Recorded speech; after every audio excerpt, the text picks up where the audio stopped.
and now to the war in Ukraine. Russia has found an unlikely ally in China. Together, they're planning to defeat Ukraine. How? We'll tell you that for sure. But first, some background.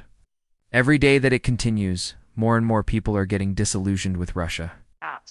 Not just the West, but also their so-called friends and allies. Take China, for instance. For months, Beijing had tried to play it safe. They did not openly support Russia's war. At the same time, they refused to condemn it. The reason? It's all about business. The Russian invasion has hurt China's business interests, but it does expose China's intentions. First, they refuse to condemn Russia's war. In China's case, it's only about interests. Human rights, sovereignty, none of it matters. Only interests do. And right now, advancing their interests means supporting Vladimir Putin. In fact, India has refused to side with either side. But that policy may be under review because tonight, India abstained on a resolution. It was a resolution against Russia's war. India's UN envoy, Rukira Kamboj, justified her decision. This is what she said. India's position on the conflict in Ukraine is guided by our firm commitment to the principles of the UN Charter and international law. Fair enough. But remember, the invasion is against the very principles of the UN Charter. By abstaining, India is essentially giving Russia a free pass, which means business as usual. Now they're co-sponsoring resolutions that seek to stall the war. It includes essential supplies like food, medicine, and fuel. But Islamabad has been trying to play it safe. They don't want to antagonize the West. So the foreign minister has gone on record to say that Pakistan's ties with the U.S. are not transactional. Well, we beg to differ. Every country has interests. For Pakistan, those interests include cozying up to China and Russia at the same time. It's all about their own security, they say. Here's what Foreign Minister Bilawal Bhutto Zardari said. Pakistan's relationship with the U.S. is not transactional. It's based on shared interests, shared values, and a common history. Nothing about China or Russia, though. What's the end game? Nobody really knows. But there are reports of a possible joint military exercise between China and Russia. Some reports also claim that China could send military aid to Russia. Right now, it's all speculation. But one thing is clear. China's position on the war is a clear example of realism in action. Chinese companies have lost billions of dollars on the Moscow stock market. Their energy purchases from Russia have shot up. So overall, it's been a financial drain and Beijing is not happy about it. Since February this year, Russia has been at war in Ukraine.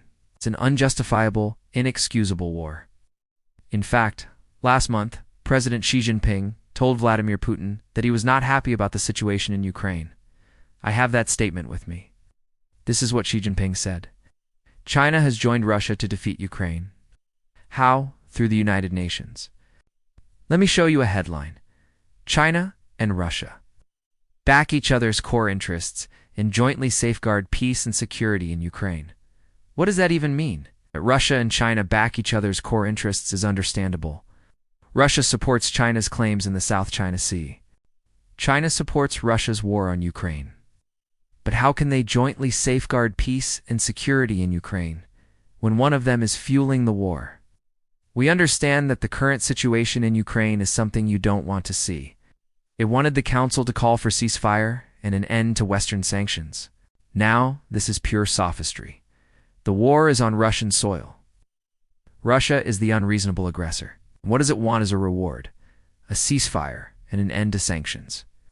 Well, China helped Russia push this nonsense through. Both countries co-sponsored the resolution along with their friends and allies. India, Pakistan, Bangladesh, China, and Russia are non-permanent members of the Security Council. All 5 of them co-sponsored this resolution. But having said that, this is an opportunity for the 2 of us to deepen our friendship. That was a clear message from Xi Jinping to Vladimir Putin, basically saying that enough is enough. You have to end this war. So will China force Russia to end the war? Well, maybe. But for now, Beijing has decided to abandon its neutrality. Here's what happened at the UN Security Council. Russia pushed for a resolution. Now, this resolution is not binding. It's not even enforceable. It's just a political statement. You see, every country has interests and values. A good government will try to advance those interests and protect those values. Sometimes you strike a balance between the two. Same with Pakistan. Earlier today, their prime minister was talking about sending an aid package to Russia. The package is worth $1 billion. And then we come to India. New Delhi has repeatedly said that their relationship with Russia is not like that of Russia with Ukraine.